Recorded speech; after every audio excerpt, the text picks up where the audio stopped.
Hello my word my ഫാമിലിയിലേക്ക് എല്ലാവർക്കും സ്വാഗതം. ഇന്ന് നമ്മുടെ റമദാൻ വ്ളോഗിൻ്റെ ഒരു വീഡിയോ ആയിട്ടാട്ടോ വന്നിട്ടുള്ളത്. നമ്മുടെ റമദാനിലൊരു ഡേ ഇൻ മൈ ലൈഫ് എന്ന് വേണമെങ്കിൽ പറയാം. അപ്പോൾ ഇതാണ് കേട്ടോ നമ്മുടെ റമദാന് ഡെക്കറേറ്റ് ചെയ്തിട്ടുള്ള കാര്യങ്ങളാണ് കേട്ടോ ഈ കാണുന്നത്.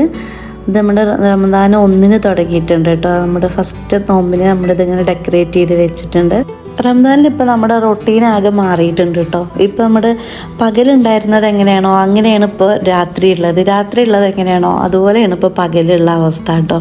കാരണം നമ്മുടെ രാത്രി ഇപ്പോൾ ഉറങ്ങാറില്ല. സുബഹി നിസ്കാരം കഴിഞ്ഞതിന് ശേഷമാണ് നമ്മളിവിടെ എല്ലാവരും കിടക്കൽ. സ്കൂളില്ലാത്തതുകൊണ്ട് തന്നെ മക്കളൊക്കെ കിടക്കാനും എല്ലാം വൈകും. അപ്പോൾ നമ്മുടെ എല്ലാ ക്ലീനിങ്ങും കാര്യങ്ങളൊക്കെ രാത്രി തന്നെ കഴിഞ്ഞുകൊണ്ട് രാവിലെ നമ്മളൊരു 12:30 മണിക്ക് എണീറ്റ് വരുമ്പോൾ കിച്ചണൊക്കെ നമ്മൾ ക്ലീൻ ആക്കിയിട്ടിട്ടാട്ടോ രാത്രി കിടക്കൽ. പിന്നെ എൻ്റെ ഫസ്റ്റ് പണി പറയുമ്പോൾ കിച്ചണിൽ കയറി ഉടനെ അറിയണ മോൾക്കുള്ള റാഗി ഉണ്ടാക്കി വെക്കലാട്ടോ. ഞാൻ എണീറ്റ് കഴിഞ്ഞാൽ എൻ്റെ സൗണ്ട് കേട്ടാൽ ഒരു 10-15 മിനിറ്റ് ആയ ആൾ പതുക്കെ എണീറ്റ് വരും. അപ്പോൾ അവൾക്ക് നോമ്പൊന്നും ഇല്ലല്ലോ. അപ്പോൾ ഞാൻ അവൾക്കുള്ള റാഗി ഉണ്ടാക്കുകയാണ്. റാഗിൻ്റെ കളർ ഇതെന്താണെന്ന് വിചാരിക്കല്ലേ കേട്ടോ. ഇതിൽ ഞാൻ ഷുഗറിന് പകരം നമ്മുടെ ഡേറ്റ്സിൻ്റെ സിറപ്പ് ഒഴിച്ചത് കൊണ്ടാണ് കേട്ടോ ഈ ഒരു കളർ വന്നിട്ടുള്ളത്. നോമ്പായതുകൊണ്ട് തന്നെ നമ്മുടെ ലോഹർ നിസ്കാരം കഴിഞ്ഞതിന് ശേഷമാണ് കിച്ചണിൽ കയറൽ കേട്ടോ. ലോഹർ നിസ്കാരം കഴിഞ്ഞ് ഒരു 1:30 മണിയൊക്കെ ആകുമ്പോഴാണ് നമ്മൾ കയറൽ. അതിൻ്റെ മുൻപ് ഞാൻ പറഞ്ഞില്ലേ മോൾക്ക് റാഗി ഉണ്ടാക്കി അവളെ എണീറ്റ് അത് കൊടുക്കും.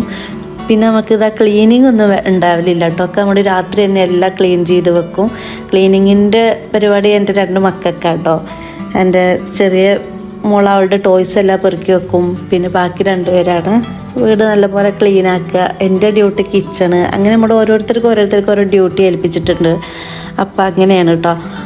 അപ്പോൾ അവർക്കും തന്നെ ഇങ്ങനെ നമ്മുടെ വീട് ഇങ്ങനെ വൃത്തികേടായിട്ട് കിടക്കണം തോന്നില്ല. കാരണം അവരെടുക്കുന്ന ഡ്യൂട്ടിയാണല്ലോ. അപ്പോൾ അവർ നല്ലപോലെ ശ്രദ്ധിക്കും. പിന്നെ ഞാൻ അതിനൊക്കെ ശേഷം ചെയ്തിട്ടുള്ളത് കുറച്ച് ഉള്ളിവടക്ക് വേണ്ടിയിട്ട് കൂട്ടി വെച്ചതാണ് കേട്ടോ. ഉള്ളിവട അല്ല, പൊക്കവടക്ക് വേണ്ടിയിട്ടാട്ടോ കൂട്ടി വെച്ചത്. പൊക്കവട മാത്രമല്ല, ഇന്നും മുട്ട ബജിയും പൊക്കവടയാണ് കേട്ടോ ഇന്നത്തെ സ്പെഷ്യൽ. സമൂസ ഉണ്ടാക്കുക, കട്ട്ലേറ്റ് ഉണ്ടാക്കുക പറയണത് എനിക്ക് ഇത്തിരി ബുദ്ധിമുട്ടുള്ള പണിയാണ്. അതുകൊണ്ട് ഞാൻ ഡെയിലി അതൊന്നും ഉണ്ടാക്കില്ല. അപ്പോൾ പെട്ടെന്ന് ഈസി പണിയാണല്ലോ നമ്മുടെ മുട്ട ബജി അതുപോലെയുള്ള പൊക്കവട അങ്ങനെയൊക്കെയുള്ള സംഭവങ്ങൾ. അപ്പോൾ അതിന് കൂട്ടി വെച്ചതിന് ശേഷം ഞാൻ പിന്നെ ജ്യൂസുകളൊക്കെ അടിച്ച് ഫ്രിഡ്ജിൽ വെക്കും കേട്ടോ. അപ്പോൾ ഇന്ന് നമുക്ക് ആപ്പിളും ഈത്തപ്പഴവും പിന്നെ പഴവും സാധാ നമ്മുടെ റോബസ്റ്റ് പഴം കൂടെ ഇട്ടിട്ട് തേനും ചേർത്ത് കുറച്ച് അണ്ടിപ്പരിപ്പും ചേർത്ത് പാലും ഒഴിച്ചിട്ടുള്ള ജ്യൂസാണ് കേട്ടോ. അപ്പം ഞാൻ ആദ്യം എല്ലാം ജ്യൂസ് വെള്ളം അങ്ങനെയുള്ളതൊക്കെ കലക്കി ഞാൻ ഫ്രിഡ്ജിൽ വെക്കും കേട്ടോ, അതിൽ തണുക്കാൻ വേണ്ടി. അതിൻ്റെ കൂടെ നമ്മുടെ അത്താഴത്തിനുള്ള ചോറ് തിളപ്പിച്ച് തെർമൽ കുക്കറിൽ വെച്ചിട്ടുണ്ട്. അത് വെച്ച് അതിൻ്റെ പണി ഒരുങ്ങി കിട്ടുമല്ലോ. പിന്നെ അതിന് ശേഷം നമ്മുടെ ജ്യൂസ് അടിച്ച് ഇങ്ങനെ ഞാൻ ഓരോ ബോട്ടിലാക്കി വെക്കലാട്ടോ. എന്നാൽ ഫ്രിഡ്ജിൽ വെക്കാൻ എളുപ്പമാണല്ലോ. പിന്നെ മക്കൾക്ക് ചോക്ലേറ്റ് ജ്യൂസ് അടിച്ചിട്ടുണ്ടായിരുന്നു. പിന്നെ ഉണ്ടായിരുന്നത് കുറച്ച് ഓറഞ്ച് ജ്യൂസായിരുന്നു കേട്ടോ. ഈ 3 ജ്യൂസാണ് കേട്ടോ നമ്മുടെ അടിച്ചിട്ടില്ല. നമ്മളിങ്ങനെ ജ്യൂസുകൾ എന്നും മാറ്റിയാണ് അടിക്കൽ. ഒരേപോലെ ആകുമ്പോൾ എല്ലാവർക്കും മടുപ്പാകുമല്ലോ. അപ്പോൾ ഈ 3 ഐറ്റം ജ്യൂസാണ് കേട്ടോ ഇന്നത്തെ നോമ്പ് തുറക്കുള്ളത്. ഞാനിങ്ങനെ കേട്ടോ ചെയ്യാറ്. നമ്മൾക്കൊരു ഐഡിയ ഉണ്ടാവുമല്ലോ നമ്മളിപ്പോൾ ഇന്ന് ഏത് ജ്യൂസാണ് വെള്ളങ്ങളൊക്കെ ഏതാണെന്നൊക്കെ. അപ്പോൾ അതൊക്കെ ഏതാണെന്ന് വെച്ചാൽ അത് ഉണ്ടാക്കി ഞാൻ ആദ്യം ഫ്രിഡ്ജിൽ വെക്കും കേട്ടോ. എന്നാൽ നോമ്പ് തുറക്കുമ്പോഴത്തേന് നമുക്ക് പാകത്തെ തണുപ്പിന് കിട്ടിയിട്ടുണ്ടാവുമല്ലോ. അപ്പോൾ ഇന്നത്തെ ഫ്രൂട്ട്സ് പറയുന്നത് നമുക്ക് ഇതൊക്കെ ആയിട്ട് ഷമാമും അടക്കാപ്പഴവും ആപ്പിളും പിന്നെ ഗ്രേപ്സും കുറച്ച് പപ്പായ ഉണ്ടായിരുന്നു. പിന്നെ വേറെ എന്തില്ലെങ്കിലും നമുക്ക് ഈ ഒരു സംഭവം നിർബന്ധമായിട്ട് എനിക്കല്ല അൻവർക്കാക്ക് ഒരു സാലഡ് നിർബന്ധമാണ്. കാരണം വേറൊന്നും എണ്ണക്കടികളോടൊന്നും മൂപ്പർക്ക് വലിയ താല്പര്യമല്ല. ഇത് കിട്ടിയാൽ മതി. ഈ സാലഡിന് ആവശ്യമായിട്ടുള്ളത് 3 കുക്കമ്പറും ഒരു ചെറിയ ഗ്രീൻ ആപ്പിളും പിന്നെ അതുപോലെ കുറച്ച് കസ്സും ചാറ്റ് മസാലയും പിന്നെ ഈ ഡ്രസ്സിങ് സോസ് ഉണ്ടല്ലോ നമ്മുടെ സാലഡിൻ്റെ അതും കൂടെ ചേർത്ത് നല്ലപോലെ മിക്സ് ചെയ്യും കേട്ടോ. പിന്നെ നമുക്കിതിക്ക് വേറെ ഏതെങ്കിലും വെജിറ്റബിൾ വേണമെങ്കിൽ അതും കട്ട് ചെയ്തിടാം. പക്ഷെ നമ്മൾ ഇത്ര ചെയ്യൽ. പിന്നെ നമ്മളിതിൽ മുട്ട ബജിക്ക് ആവശ്യമായിട്ടുള്ള മുട്ട ഒന്ന് വേവിച്ചെടുക്കുകയാണ് കേട്ടോ. നമ്മൾ ഇത്രയൊക്കെ ചെയ്ത് വന്നപ്പോഴത്തേന് നല്ല ടൈമായിട്ട് 4:45 ഇവിടെ 5:45 ആകുമ്പോഴത്തേന് ബാങ്ക് കൊടുക്കും. അപ്പോഴത്തേന് ഞാനതിൽ ഉള്ളിവടയല്ല പൊക്കവട, എനിക്ക് ഉള്ളിവടാനേ വരുള്ളൂ. പൊക്കവടയും അതുപോലെ ചിക്കൻ നഗറ്റ്സ് ഉണ്ടായിരുന്നു, അതൊക്കെ ഒന്ന് പൊരിച്ചെടുക്കായിരുന്നു കേട്ടോ. അപ്പോൾ എന്നെ ഹെൽപ്പ് ചെയ്യാൻ അൻവർക്കാണ് വന്നിട്ടുള്ളത്. അൻവർക്കാക്ക് ഞാൻ ഈ എണ്ണയിൽ പൊരിക്കുമ്പോൾ ഒരു പേടി. അപ്പോൾ കണ്ടു കഴിഞ്ഞാൽ എന്നിട്ട് ഞാൻ ചെയ്യാൻ പറഞ്ഞ് മേടിക്കും. ഇത് പിന്നെ മുട്ട ബജിയിൽ ആവശ്യമായിട്ടുള്ള മുട്ടയിൽ നമ്മൾ കുറച്ച് കുരുമുളകൊക്കെ ചേർത്ത് കൊടുക്കായിരുന്നു കേട്ടോ. അങ്ങനെ ചേർത്തിട്ട് കഴിക്കുമ്പോൾ നല്ല ടേസ്റ്റാണ്. ചെയ്യാത്തവരുണ്ടെങ്കിൽ ഒന്ന് ട്രൈ ചെയ്ത് നോക്കോട്ടോ, അടിപൊളിയാണ്. അപ്പോൾ നമ്മുടെ നഗറ്റ്സ് ഇതാ വെന്ത് വന്നിട്ടുണ്ട്. അപ്പോൾ അത് നമുക്ക് മാറ്റിയതിന് ശേഷം വേണം മുട്ട ബജി ചൂടാൻ കേട്ടോ. അപ്പോൾ അടുത്തത് മുട്ട ബജിയാണ്.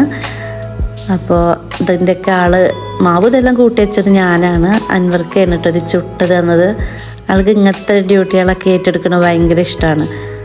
ഇതിൻ്റെ ഇടയിൽ നിങ്ങൾക്ക് നമ്മുടെ ചാനലൊക്കെ കണ്ട് ഇഷ്ടപ്പെടുകയാണെങ്കിൽ ലൈക്ക് ചെയ്യാനും ഷെയർ ചെയ്യാനും കമൻറ്റ് ചെയ്യാനും സബ്സ്ക്രൈബ് ചെയ്യാനും മറക്കല്ലേ കേട്ടോ.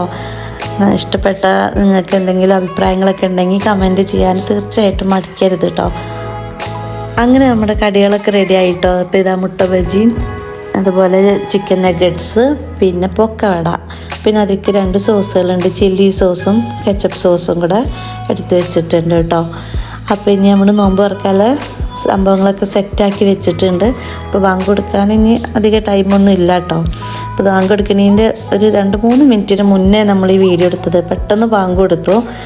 കാരണം അതെല്ലാം ആയി വന്നപ്പോഴത്തേന് എനിക്കെന്നും നേരം വൈകും. എന്നും ബാങ്ക് കൊടുത്തതിന് ശേഷം എൻ്റെ രാവിലെ ഇപ്പോൾ നോമ്പൊക്കെ തുറക്കാൻ വേണ്ടി നല്ല വെയിറ്റിങ്ങിലാട്ടോ മക്കൾ. അൽഹംദുലില്ലാ ഇതുവരെയുള്ള നോമ്പൊക്കെ എൻ്റെ ചെറിയ മോനും എടുത്തിട്ടുണ്ട് കേട്ടോ. കഴിഞ്ഞ പ്രാവശ്യം അവൻ എല്ലാ നോമ്പൊന്നും എടുത്തിട്ടുണ്ടായിരുന്നില്ല. അപ്പോൾ അതിന് ബാങ്ക് കൊടുത്ത് നമ്മൾ നോമ്പൊക്കെ മുറിച്ചു. അപ്പോൾ റാഹത്തായിട്ട് നോമ്പൊക്കെ മുറിച്ച് ഇതൊക്കെയാണ് നമ്മുടെ ഇന്നത്തെ നോമ്പിൻ്റെ കുറച്ച് വിശേഷങ്ങൾ. ഇനി നമുക്ക് ഇതിന് ശേഷം അത്താഴത്തിനുള്ള കാര്യങ്ങൾ നോക്കണം. ഞാൻ തറാവീഹിന് പോക്കുന്നുണ്ട് കേട്ടോ അവിടെ അടുത്തുള്ളൊരു പള്ളിയിൽ. അപ്പം അതിന് ശേഷമാണ് ഞാൻ അത്താഴത്തിനുള്ള കാര്യങ്ങൾ നോക്കൽ. കാരണം ഇവിടെ ഒരു 2-3 മണിക്കൊക്കെയാണ് ഞങ്ങളുടെ ഫുഡ് കഴിക്കൽ. ഇനി ഇത് കഴിച്ച് കഴിഞ്ഞാൽ നിസ്കാരം കഴിഞ്ഞ് വന്നാൽ ഇതിൻ്റെ ബാക്കി തന്നെ കഴിക്കും. അപ്പോൾ പിന്നെ വേറെ ഇങ്ങനെ കാര്യങ്ങളൊന്നും കഴിക്കലില്ല. അപ്പോൾ അതുകൊണ്ട് ഞങ്ങളുടെ തറാവി കഴിഞ്ഞ് വന്നതിന് ശേഷമാണ് ഞാൻ ബാക്കിയുള്ള കാര്യങ്ങൾ. ചോറ് നിങ്ങൾ കണ്ടല്ലോ തെർമ കുക്കറിൽ അവിടെ ആക്കി വെച്ചിട്ടുണ്ട്. ഇനി നമുക്ക് കുറച്ച് ബീഫൊക്കെ ഉണ്ട്, അതൊക്കെ വന്നിട്ട് വേണം വെക്കാൻ. തറാവി നിസ്കാരം കഴിഞ്ഞ് നമ്മുടെ ഒരു ഫ്രണ്ട് ഉണ്ട്. ആ ഫ്രണ്ടുണ്ട് അവരെയും കൂട്ടി നമ്മൾ നടക്കാൻ പോകട്ടോ. ഞങ്ങളുടെ ഇവിടെ ഒരു പാർക്കുണ്ട്, തെമീമി പാർക്ക് പറയുന്ന ഒരു പാർക്കുണ്ട്, വലിയ പാർക്കാണ്. അപ്പോൾ ഞങ്ങളുടെ എല്ലാവരും കൂടെ ആ പാർക്ക് വലിയ പാർക്കാണ്. അപ്പോൾ 2-3 ചുറ്റും അതിങ്ങനെ ചുറ്റും. അപ്പോൾ ഇത് തറാവീന് പോവുക കേട്ടോ. തറാവി കഴിഞ്ഞതിന് ശേഷമാണ് നമ്മൾ നടക്കാനൊക്കെ പോക്ക്. പിന്നെ നടന്ന് വന്നതിന് ശേഷം കേട്ടോ നമ്മൾ ബാക്കി കുക്കിങ് ചെയ്തിട്ടുള്ളത്. അപ്പോൾ ഞാൻ ആദ്യം കുറച്ച് ഉപ്പും കുരുമുളകും മഞ്ഞളും മുളകൊക്കെ ഇട്ടുകൊണ്ട് ബീഫ് വേവിച്ച് വെച്ചിരുന്നു. അപ്പോൾ അതിലേക്കുള്ള ഉള്ളി, തക്കാളി, ഇഞ്ചി, വെളുത്തുള്ളി അതൊക്കെ വഴറ്റിയെടുക്കുക കേട്ടോ. ഇന്ന് നമുക്ക് അത്താഴത്തിന് ബീഫും അതുപോലെ ബീട്രൂട്ടിൻ്റെ ഉപ്പേരിയും പിന്നെ കുറച്ച് ചെമ്മീനൊക്കെ ഇട്ട് ഉണക്കി ചെമ്മീനൊക്കെ ഇട്ട് ചമ്മന്തി, മോരുകറി, ചോറും ഇത്രയാണ് കേട്ടോ നമുക്കുള്ളത്. ഒരുവിധ ആൾക്കാർക്കൊക്കെ ഒരു പണിയുടെ കൂടെ തന്നെ വേറെ വേറെ പണികൾ ഇങ്ങനെ എടുക്കാൻ കഴിയുമല്ലേ. എനിക്കങ്ങനെ അങ്ങനെയുള്ള പണികൾ ഇത്തിരി ബുദ്ധിമുട്ടാട്ടോ. ഒരു പണി കഴിഞ്ഞിട്ട് ഞാൻ അടുത്ത പണിക്ക് നിൽക്കുകയുള്ളൂ. പിന്നെ ബീഫ് കഴിച്ചതിന് ശേഷം നമ്മുടെ ചമ്മന്തിയാണ് കേട്ടോ അരച്ചത്. പിന്നെ അതിന് ശേഷം നമ്മുടെ ബീട്രൂട്ട് തോരനാണ് വെച്ചത്. പിന്നെ നമ്മളിത് ചൂടോടെ തന്നെ കഴിക്കാൻ വേണ്ടിയിട്ടാണ് ആദ്യം വെച്ച് വെക്കായിരുന്നു കേട്ടോ. ഞങ്ങളിത് ആയ ഉടനെ ഞങ്ങൾ ഫുഡ് അടിക്കും കേട്ടോ. അതാണ്. അപ്പോൾ ഇത് അത്രയ്ക്കാണ് നമ്മുടെ ഫുഡൊക്കെ ആയിട്ടുള്ളത് കേട്ടോ. മോരുകറി, ചോറ്, മോരുകറി, ബീഫ്, പിന്നെ അതുപോലെ ബീട്രൂട്ട് ഉപ്പേരി, പിന്നെ 2 തരം ചമ്മന്തി പൊടി നമ്മൾ മേടിച്ചിട്ടുള്ളതാണ് കേട്ടോ. കാരണം ഞാൻ തേങ്ങ പിന്നെ എന്താ പറയുക ഉണക്ക ചെമ്മീനൊക്കെ ഇട്ട് അരച്ചതാണ്. അപ്പോൾ ഇത്രയൊക്കെയാണ് ഇന്നത്തെ നമ്മളെ വീഡിയോ. അപ്പോൾ വീഡിയോ കണ്ട് ഇഷ്ടപ്പെട്ട ലൈക്ക് ചെയ്യണം, ഷെയർ ചെയ്യണം, കമൻറ്റ് ചെയ്യണം. അപ്പോൾ അടുത്ത നല്ലൊരു വീഡിയോ ആയിട്ട് ഞാൻ വീണ്ടും വരും. ബായ്.